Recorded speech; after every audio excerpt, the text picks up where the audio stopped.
Hello everybody and welcome to the Marshall Hangout. Today we are going to learn about the OceanGate Titanic Expedition, if I say it correctly. Morgan, who is a 2015 Marshall Scholar, emailed me about this a few weeks ago, and I thought this was so exciting that this merited a hangout of its own. So I know we're all really looking forward to hearing all about it. For the Q&A section, if you can just put your name in the chat, we'll call upon you and then you can ask questions directly to Morgan. And I think that's a nicer way of doing it. Just to also warn you that Morgan's having some construction done on our house, so you may hear some banging and bashing around, but we will all ignore that and rise above it. So thank you very much, Morgan. Thank you for doing this. Hello, everyone. Yes, there is definitely some banging happening. Sorry about that, but hopefully it isn't too loud.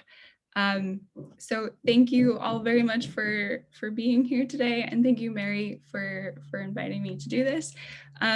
This is really a talk about something incredibly cool and exciting and interesting that I got to do this summer. So it's not an overly academic talk in any way. It's just to talk to you a bit about what we did and my role and show you some really cool new footage of the Titanic. So let me share my screen and get going.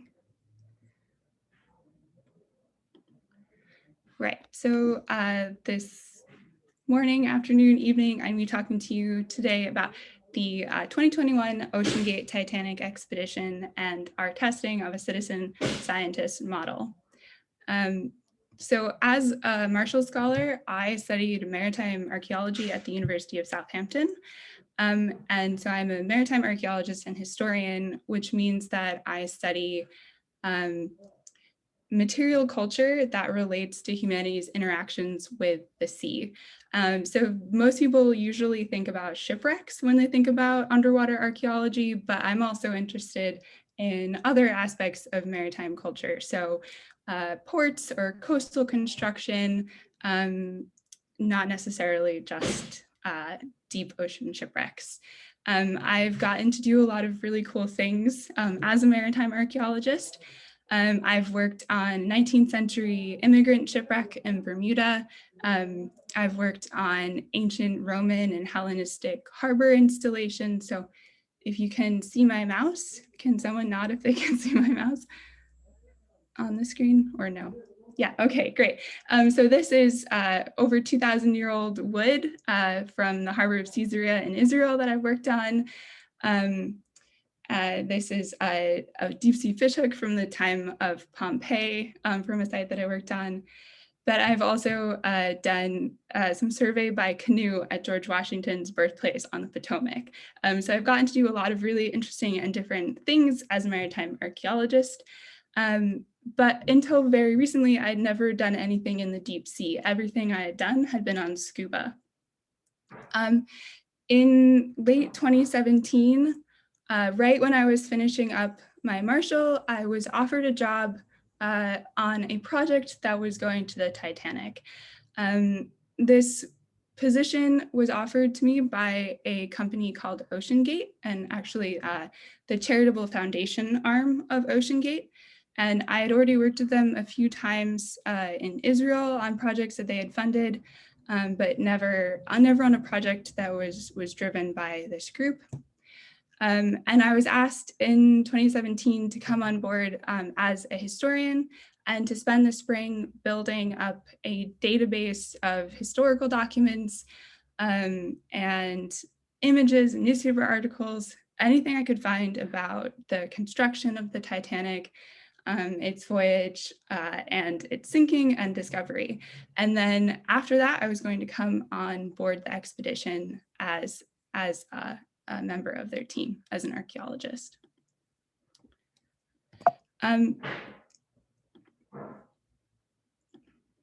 So OceanGate had a really good reason for going to the Titanic, and that is that they were building a submarine at the time and they wanted to test it. So this is Titan, OceanGate's deep diving submersible.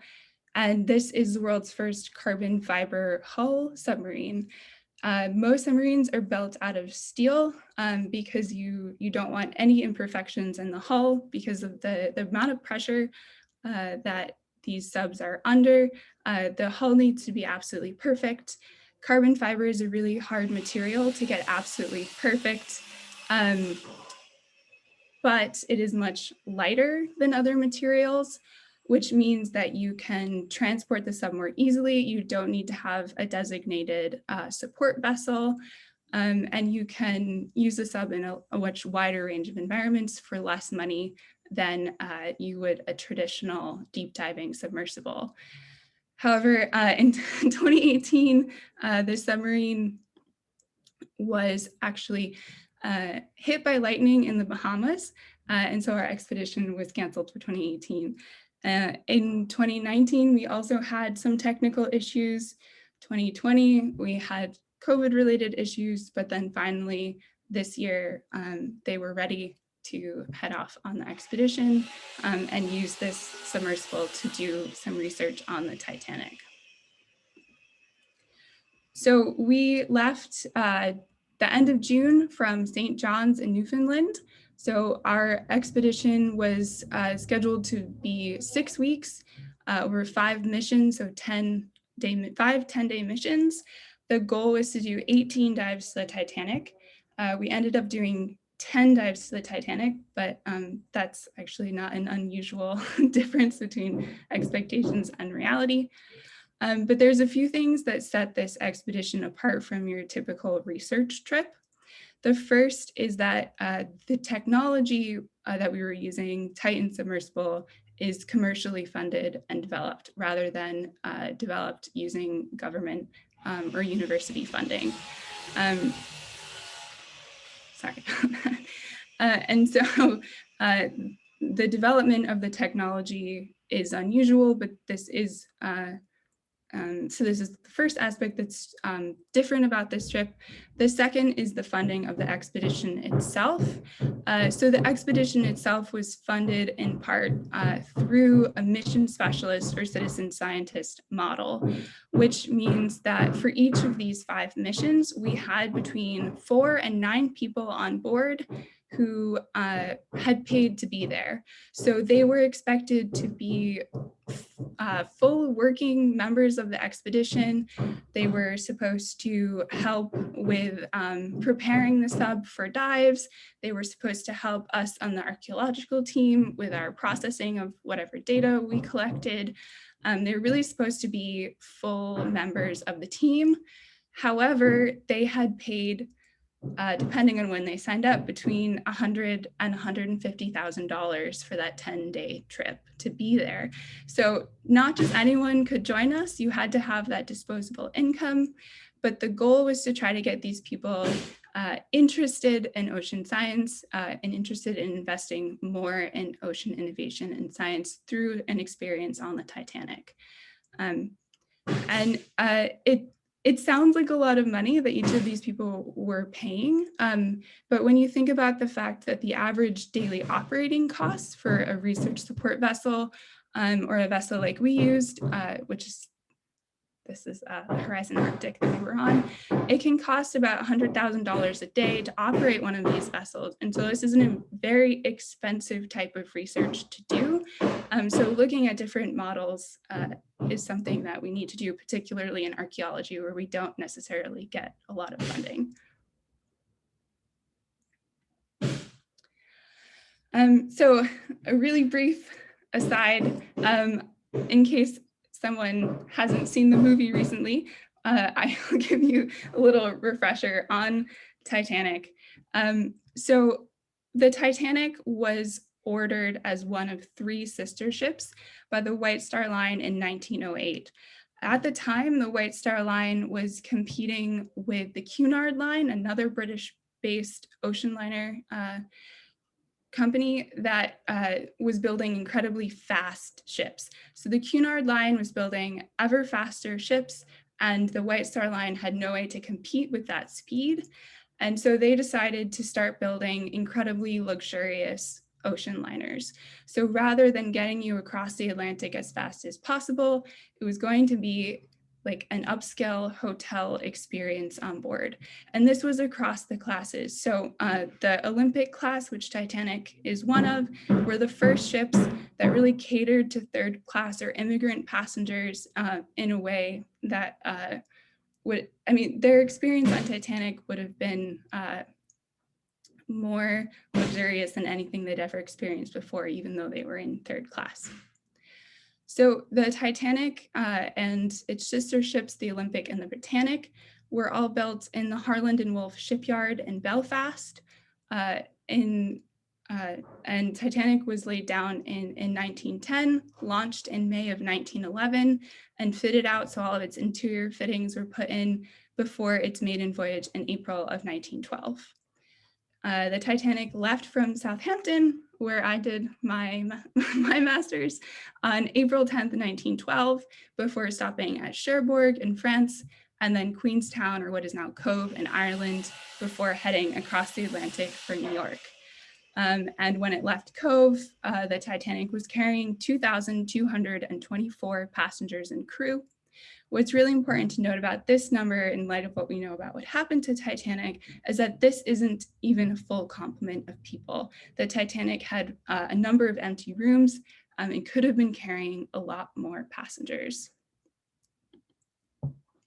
So as we all know, 11:40 p.m., April 14th, 1912, the Titanic hit an iceberg with a glancing blow on the starboard bow, which ripped a small longitudinal gash across multiple waterproof bulkheads, which caused it to lean to the right and end up sinking. So this ship sank in just under 2.5 hours. It only carried 48 lifeboats, which was enough for 1,178 people, which is only half the number of people that were on board. And on top of that, none of those lifeboats left full, so only 713 people were rescued by the Carpathia the next morning, which means that about 1,500 people died, which is a mortality rate of 68% in the Titanic disaster. And when the Titanic sank, it split into 3 pieces, so 2 big pieces and then a smaller chunk. And the bow and the stern landed facing the same direction. So the very back of the bow, the stern, is facing the same direction as the front of the bow. And the 2 pieces are about 600 meters apart. And the debris field, so all of the stuff that fell out when it split in half, covers an area of several acres on the seafloor. The Titanic sank about 400 nautical miles off the coast of Newfoundland in 3,800 meters of water, or 2.5 miles down, but its exact location was a mystery for most of the 20th century. Immediately after the Titanic sank, there were efforts to look for it and to recover it. None of them very serious, and they obviously didn't get very far. It was in far too deep of water for 1912 technology.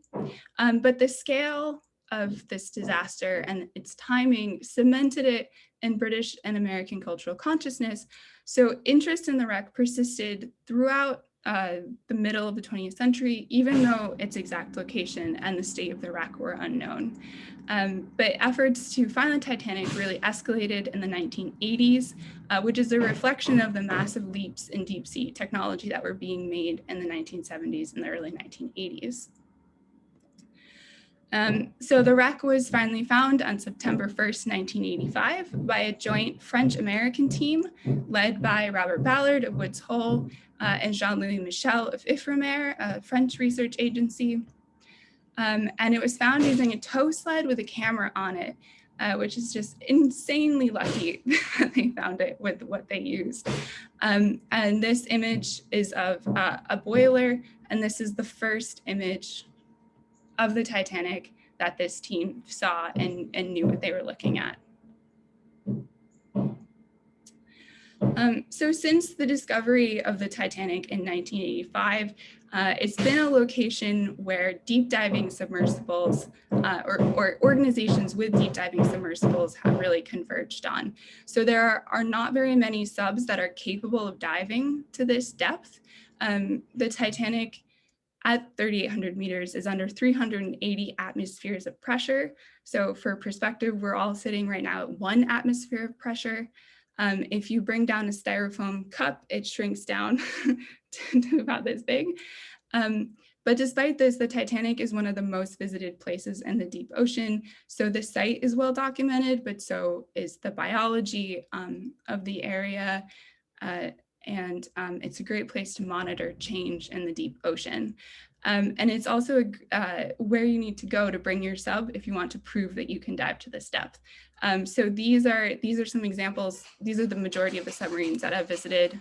So down here in the left-hand corner, this is Alvin. This is the US Navy's deep diving submersible that was used in 1986 for the first manned visit to Titanic. This bright yellow one up here, the Nautil, this is the French Ifremer submersible that was used starting in 1987. Most of the recovery of Titanic artifacts was done by the Nautil. This is Mir 2. There are 2 Mir subs, Russian subs that work together. And these are the first submarines that started bringing non-scientists to the Titanic. Also the submarines that were used by James Cameron for filming the Titanic movie. And this one is my favorite. This is Limiting Factor. This sub is capable of going to sub-max depth of the ocean at any point, and went to Titanic in 2019. So it makes a lot of sense that OceanGate would want to bring Titan, their deep diving submersible, to the Titanic and become part of this tradition and history of the development of deep diving submersibles at the Titanic. And so there were 3 kind of major reasons for the team to want to go to the Titanic or to do these dives. The first, of course, is to test Titan at depth. This was the first, all of the components had been tested, but this was the first really big research trip that Titan had been out on. The second kind of reason for going was to test the citizen scientist model. We had done something similar on our digs in Israel, but we'd brought 1 or 2 people with us who were really invested in the scientific aspect. So how does this work on a much larger scale when these people have given a lot more money? How is this going to work? How are these motivations going to kind of mesh together? And the third was to do with the Titanic itself. So to check up on the wreck, to take new images of it. The last publicly available images are from 2012. And so to get a new benchmark for deterioration of the shipwreck. And this is particularly important because the wreck only predates World War I wrecks by a couple of years. There are World War I wrecks with more dangerous materials on them. And so to get a sense of the rate of degradation of a similar shipwreck is really important for thinking about how to manage World War I and eventually World War II wrecks that have more dangerous materials on them than the Titanic would have been carrying. So those are some of the goals that the archaeological team had, or some of the rationales that we had. And so I think, so I'm going to tell you a bit about what my goals and what I was doing as one of the 2 archaeologists. So I had 3 main pieces that I was working on. The first was to create a new map of the Titanic. So we were hoping to use GIS. Oh, I'm sorry. Wait. There's a video that I thought was silent that is not silent. So this map here, I derived from other older maps of the Titanic wreck site. And all of these place the bow and also the stern in slightly different locations. It's incredibly hard to get an accurate location in the deep ocean, but we were hoping to use this expedition to get a new location for the Titanic, to at least add to these maps to try to get an area of best fit for the actual location of the hull, and also for the artifacts in the debris field. And the reason we wanted to do this is so that we could start doing relational analysis for the artifacts in the debris field in reference to the pieces of the hull and to each other, and try to start doing some scientific question-driven research around the Titanic instead of simply mapping it again.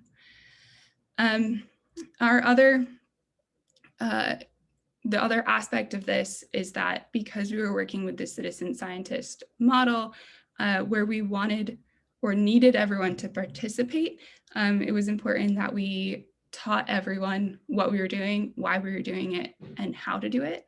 And so we spent a lot of time introducing the mission specialists, each mission, to how to document what they were seeing in the sub, how to take notes, and then also how to review video footage when it came back up. So we had people helping us, some more enthusiastic than others, and I will talk about that a bit later. But so those were our goals going into the expedition. But we ended up doing something slightly different once we got underway. So while we knew in theory where the Titanic was, it turns out that the change between the surface current and the subsurface current is pretty significant. And so figuring out where to drop the sub in the water and then how it's going to actually reach the Titanic 2.5 miles down is as much an art as it is a science. And so what we decided we needed to do pretty early on in the expedition was track the location of the sub as we went in a way that allowed us to guide the sub to the Titanic if it landed out of range of sonar. And so what I developed kind of early on was a way to use ArcMap a program that we brought on board for mapping the wreck to trace the route of the submarine as it fell through the water column.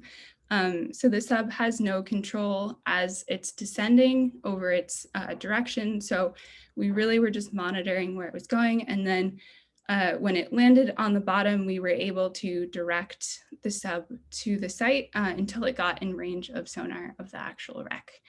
And so this is one of the successful dives where we were able to guide it straight to the bow. And this is one of the mission specialists that's helping me record the latitude and longitude from the sonar and transmit it into the ArcMap program. So just to give you a sense of what we were working with. So this is a sonar map that was created in 2012 of the wreck site. So you can see this is the bow here. And then, sorry, I'm looking around.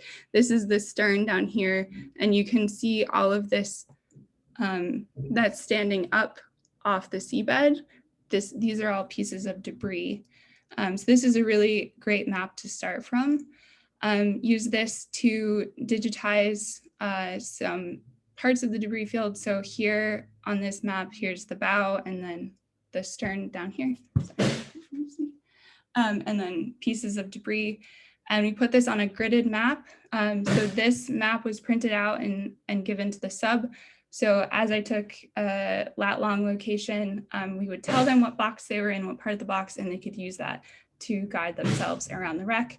And then this is kind of an example of an output map that we produced at the end of the dive, showing where the sub went. So as it descended, this point's a little erroneous, but as it descends, how it's being pushed by the current through the water. And then on this particular dive, they landed around here, and then we use these maps to guide them to the wreck. And then they did their own thing once they got to the wreck. But so we use this mapping system to help make sure that they made it to the area of the wreck that they wanted to be at. And so while we were sitting on the surface creating these maps, they were actually getting to see the Titanic. So this is actually an iPhone photo of the Titanic out of the viewport. This is the bow, but we also have much better imagery that is from the cameras that were on the sub, but just to get a sense of while we were mapping, they were actually seeing the wreck. The final aspect of what I was doing on Titanic, and that I am most proud of and excited about, was working on, so our angle as an archaeological team, as two women running the archaeology of this mission, was to focus on the female story of Titanic, and to make sure that the other women on board, so we got together as a group, but then also talking through this and talking to the much larger group of male engineers and talking about women in ocean sciences and in the Titanic story, and making sure that this aspect of the story gets told, particularly coming as an all-female archaeological team. Raging feminist is a bit of a misnomer, but it is a very interesting story if anyone has questions about Titanic and women in the Titanic story. So I'd like to kind of take a minute before I show you some of the video of Titanic to talk through a bit about the citizen scientist model. There were certainly a lot of pros and cons to this as a model. What I was concerned about going in is that we were going to be dealing with a lot of very wealthy people who simply wanted to go to Titanic as a notch in their belt. But what actually happened is that the vast majority of the people that did come on board were there because they were really excited about the Titanic or about ocean sciences, ocean exploration, and ocean literacy. So many of them had been on other projects in ocean sciences. So one of the women had done a multi-year project working with students in Northern Canada. Another had been a filmmaker on the Sea Shepherd, which is anti-illegal whaling fleet. And so it was really great to hear from them and their true dedication to the ocean, that they were willing to invest in a project like this. And many of those individuals were interested in being really helpful, working with us, asking questions, getting involved, helping with post-processing, and also want to participate with more projects through OceanGate Foundation, working with Titan, assisting with the outreach that we're planning on doing in schools.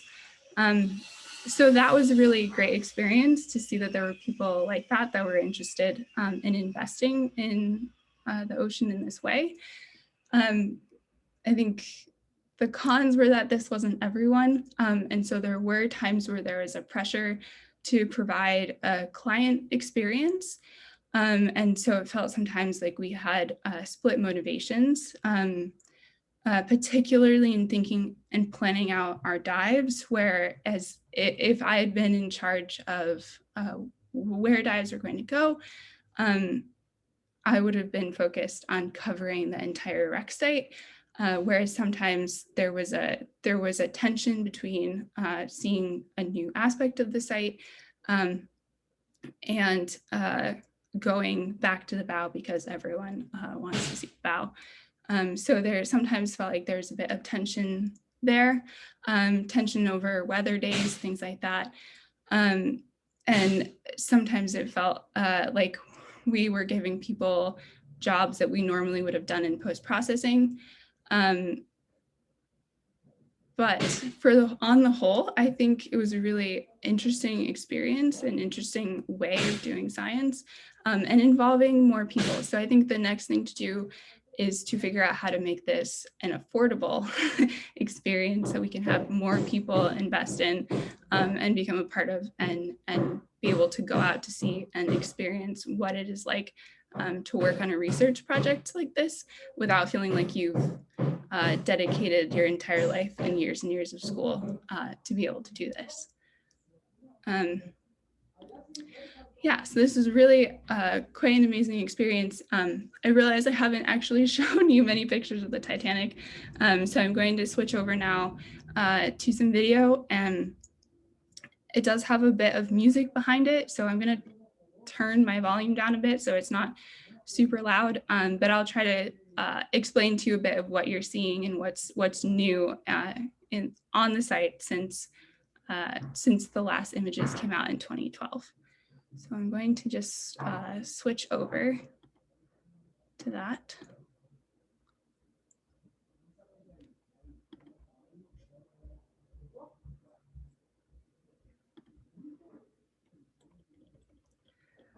So this is some video that was taken in early August of the bow of the Titanic.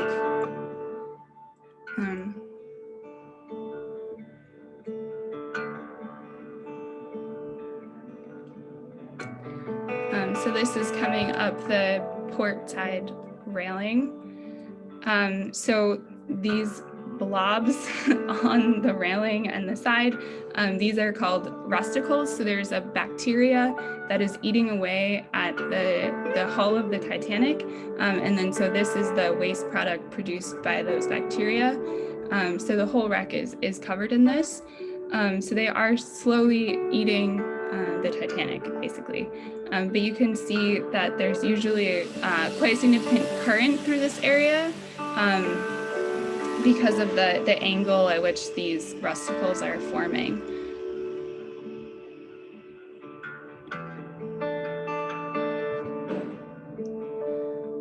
So this is the deck of the bow.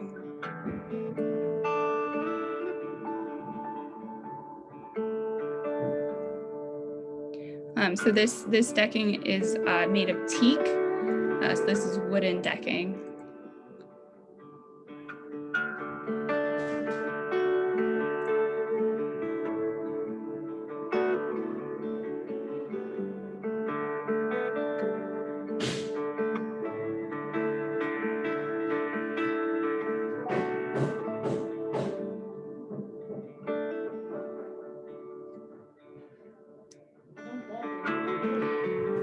So this, let's see if they, yeah. So this is the mast. So this is the mast that, yep, you can see here, that the lookouts were stationed in when they did not see the iceberg on time. There's been a lot of discussion over this mast. When it was found in 1985, the mast was completely, so it had fallen over, but it was in one piece. And there was concern that it had completely broken, but instead it's sort of laid down over this open hatch. So it hasn't deteriorated so much as just continued to fall down into the hatch. So this was a significant find from this summer, to the state of this mast.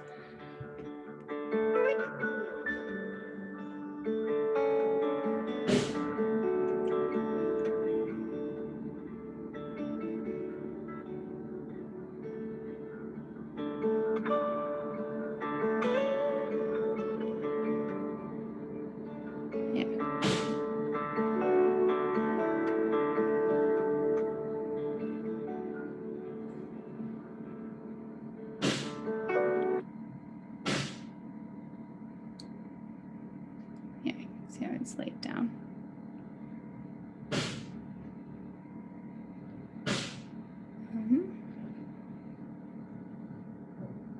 So this is moving back along the bow. So from the front of the bow back towards the broken end in this shot.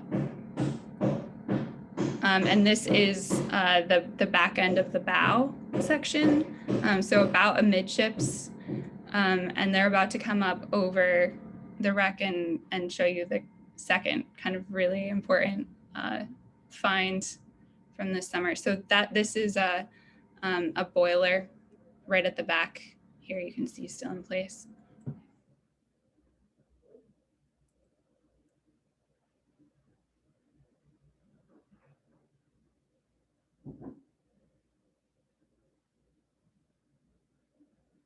Yeah, so this is decking again. So still wood. This is a piece of tile. This is a very distinctive style of tile that was used by the White Star Line. This is the really spectacular find from this summer. So these are interior walls that had never been seen before because the upper decking is starting to collapse. And now we can see inside the wreck in a way that we were never able to before. Yeah, so it's pretty amazing as they come up over this. So this was never seen before this mission. This is new. So even though the wreck is deteriorating, it's allowing us to learn new things about it as it falls apart. It's not necessarily a bad thing that it's falling apart. So yeah.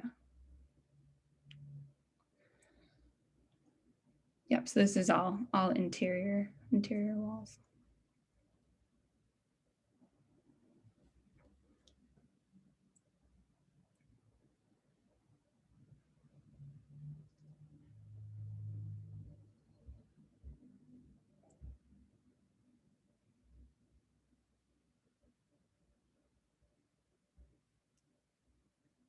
Yep.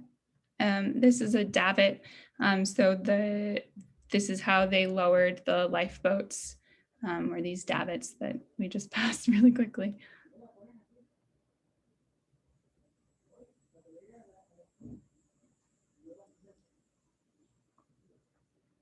Yeah, they come around again.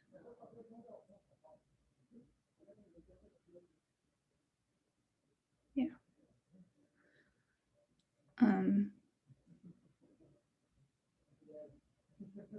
So we're coming up from the back of the bow, back up forwards. This is the expansion joint between the main bit of the hull and when it starts to come into the bow.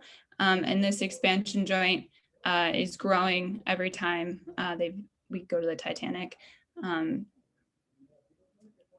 Yeah, and you can see the deck is really not in great shape anymore, this teak decking, which is really interesting. This is one of the hatches.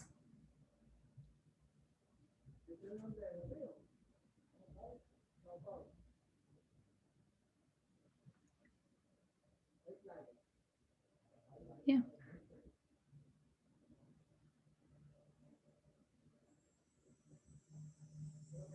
And then coming back up to the bow.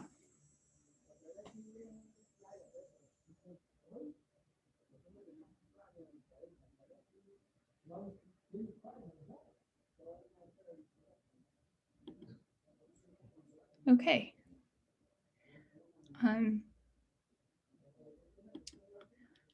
Great. So that is some of there's a few other good chunks of video, but for the most part, that's the really interesting stuff, particularly the mast and all of those interior walls. Yeah, so thank you all very much for coming. I'm very happy to answer any questions that anyone has about the model, about underwater archaeology more generally, about the trip, anything like that. Thanks, Morgan. That was really amazing. Thank you so much for showing us that. That's really exciting. If anybody'd like to ask a question, oh, look, already, I've got questions already. Excellent. Diane. Hello. I'm wondering, Morgan, how quickly will the rusticles eat through all the metalwork? Like, how much longer will this structure actually exist, please? Yeah.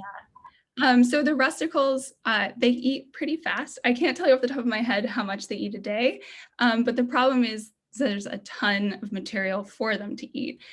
So it's not going to be anytime soon that they eat through the entire wreck. I mean, like hundreds of years for them to eat all of that metal. So we don't have to worry too much about the rusticles necessarily eating it away in a couple of years. Yeah. Thank you.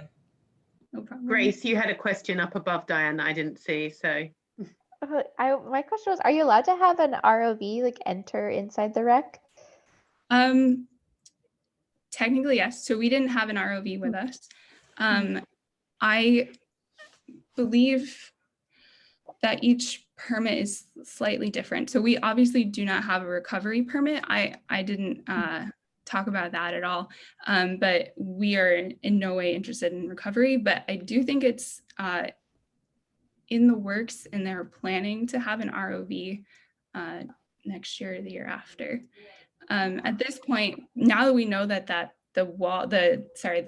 decking on the back end of the bow has fallen in like that, it would be interesting to get an ROV into that area, and it would be a lot safer than some of the ROV work that they've done in the past on the wreck. Oh, cool. Yeah. Alan, I think you had a question. Yeah, thank you. I think the footage is really stunning, and it must have been a fantastic experience. But I wondered if you could say a little bit more about what the experiences that turned you into a raging feminist. Yeah, okay. So as I was starting to work on this back in 2018, I really wanted a purpose to the research I was doing and a perspective and a direction. And I read, I'll put the title in the chat, the best research paper that I have ever read, called The American Hero and His Mechanical Bride. And it is about the gender myths of the Titanic. So this article was written in the 80s, but she's talking through the language that's used around the Titanic, both in its construction, in its sinking, and also in its discovery. It's incredibly paternalistic. It's very masculine. It ties into the ideas or the use of she to denote ships as female, and all of the sort of limitations that places on women at sea, both historically and today.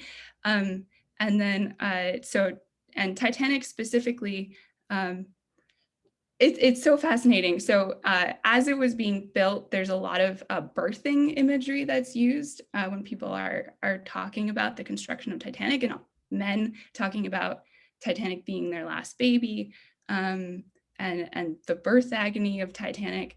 And so men are taking all the credit for the birth of Titanic. And then when the Titanic sinks, all that language changes to she inevitably ran into the iceberg. She wanted to hit the iceberg. These are not exact quotes, but so all of the language turns into the ship being at fault herself, as opposed to all of the male crew members that may have dropped the ball at one point or another, or just bad timing. And so you get this switch of the narrative from man's treasure to woman's destructiveness in this dialogue around the Titanic. It's also important to remember that when the Titanic sank, women's suffrage was well underway, the fight over women's suffrage. And so the Titanic disaster was used both by suffragettes and anti-suffragettes as reasoning for why women should or should not have the vote. So the anti-suffragettes are arguing that women want they want preferential treatment, and therefore they don't deserve the vote because they don't want equality. They always want to be rescued first. And the suffragettes are saying, well, you didn't give us the opportunity to not get in the lifeboat. So there's this big fight that's happening around the Titanic being used as a stand-in for this fight over women's suffrage. And then even in the discovery of the Titanic and the research on it, since the language that Robert Ballard uses to talk about Titanic is pretty icky. So he talks about the ship as his college girlfriend. He refers to it as, he refers to being married to the Titanic wreck. He talks about hunting down the Titanic, so using that traditional hunter-gatherer language, and like ocean exploration is in no way like hunting at all. And so he uses this really masculine imagery and language to talk about the wreck in a way that doesn't necessarily map on to how you actually find things in the deep ocean. And then even more recently, so just using female names for deep sea tech. So the ROVs that took that sonar imagery that I showed you are called Marianne and Ginger, after the characters from Gilligan's Island. So all the way down to that, and the language around those ROVs that are simply pieces of technology being feminized. Yeah, there's a lot of aspects of this that, that really kind of got me going in a way that I didn't necessarily expect the Titanic to do. But so talking through all of these ideas with other women on board that had, I mean, there were the archaeologists that were on board. We also had a few female crew members on the ship itself, and then female members of OceanGate, a couple of female mission specialists. So we were having these conversations and it was really valuable. And then talking to the male engineers about this, and then mostly being like, oh, I hadn't thought about that. So just putting these ideas in people's head to start thinking more carefully about how they talk about their tech and the experience. Yeah. So it wasn't because of the way you and the other female scientists were treated? No, actually, this, yeah, we had no issues like that on this mission. It was all leading up to it, what had happened to other people in the past that I was interested in.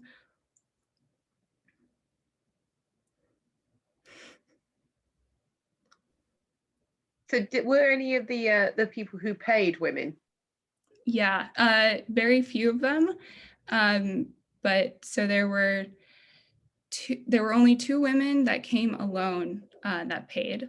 And there were a few other women that came with their husbands, which was another interesting dynamic to it. But there were 2 women that were really, really invested in OceanGate. And they're in that photo of all of us. But yeah, there were just 2, and basically everyone else were men. So that was another interesting kind of dynamic that we had. Yeah. So in the debris field, what sorts of things would you find in the debris field as opposed to like the kind of solid ship type things? Most of the stuff in the debris field is smaller, but there are some very large chunks. So there are 5 boilers in the debris field. Part of one of the engines is in the debris field, and some larger chunks of hull that fell off as it fell. But besides that, it's mostly smaller things that wouldn't have been secured. So a lot of dishes have come out of the debris field, so a lot of kitchen material. There's also a lot of shoes in the debris field, which people in the past have said that this represents where there were bodies. This isn't true. It's simply not true. There were no bodies on the bottom of the ocean at the Titanic site. You would have put your shoes outside your door before you went to sleep for polishing. And so those shoes are probably a result of that and falling out because they weren't secured down. There's some luggage, a lot of that tile, a lot of coal. Titanic took a lot of coal to operate, and a lot of that came out. So there's coal all over the debris field. But we saw dishes, we saw tile, we saw chunks of stained glass window, just not the glass anymore, just the frame. I'm trying to think of what else I've seen on the video that I've looked through so far. But yeah, mostly smaller stuff. Yeah. Thanks. Grace, you have another question? Morgan, you said that you might have planned some of the dives differently if it was a pure like scientific expedition. How did the dive planning go? Like, how did you decide? How long did you guys discuss where you would go before a dive, and what was that like? Yeah, so this is another interesting aspect of this expedition. Whereas when we as archaeologists did not get much say in the dive plan. And I think part of this came out of the fact that we realized that the first goal was to get to the Titanic. It was not a given that you would get down there and actually get to the wreck. We had dives where that did not happen. And so that was the first step, was reach the Titanic, which is why my job switched to tracking the sub and making sure that it got to where it was going. But the dive planning much more revolved around the timing of the dives. So how long, we were very strict about making sure that they didn't exceed their dive time, which was not necessarily a reflection of battery life, but more surface support issues. So that was incredibly strict. And the other thing that it revolved, sorry, I just lost my train of thought. So they were really focused on that. Surface conditions, obviously making sure, so the sub is launched from a platform that's pulled on and off of the ship. And so we couldn't operate in very high sea states. So it was important to take that into consideration. And then I think part of the other reason that we didn't super specifically plan bow or stern is the fact that it was a bit of a guess where they were going to land. Every dive, the current was slightly different. And so no matter what we did, we took every map that I made and put them together. It was almost impossible to predict where exactly they were going to land. And so I think a bit of it was just, we're going to get what we're going to get today. And so the archaeological side of the dive planning was nothing like what we would do on scuba, which is like very specific dive planning. Yeah. So I have another question about marine life. What kind of marine life manages to exist down there? Maybe Grace will be able to answer that one. But answering this. So quite a bit. I was surprised by how many little creatures we were seeing. I don't know anything about marine bio. There are these things, these ratfish, so one of the people on the expedition with us had been on other really deep trips. So actually, Grace, so PH Nargelet was on the expedition with us. And so he is one of the French divers, and he'd been on all these other deep trips. And apparently the ratfish, or relatives of the ratfish, are just everywhere. There's ratfish, that sounds really lovely. They just like swim like this. I don't think there are any in the video. There's also a lot of like little crustacean looking things. A lot of crabs. I don't know if you saw in the video, there's little crabs everywhere. And a lot of little corals. So there's actually a really famous coral, Gorgonia, that was on the bow of the Titanic and was not there when we went this summer. So it's unclear what happened to that. It looks like a flower. If you Google older pictures of the bow of the Titanic, you can see it, but it was not there this summer. So it's unclear when that disappeared, because we haven't seen the 2019 video that they took, so we're not sure when that particular coral disappeared. But yeah, there's corals, there's these ratfish, there's some other fish, there's crustaceans. So it's really, yeah, it's alive down there. There's lots of things living, and obviously the bacteria. But yeah, and we saw porpoises and mahi-mahi, because we were in the Gulf Stream, and man-o-war, lots of activity, and lots of whales too. Yeah, lots of activity on the surface.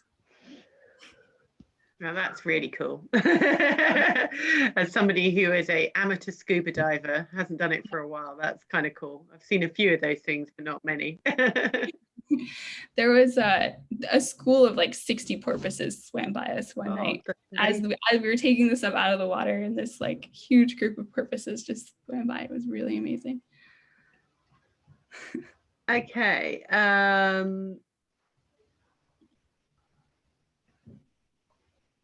not going to ask Kevin's question because I feel like that's a Titanic question. I think that's probably all the questions we have. Thank you so much, Morgan. That was really fascinating, and thank you for reaching out to me to tell me what you were doing. So that was so fascinating, and I know I've learned a whole load that I didn't know. So thank you so much for doing this, and thank you everybody for coming.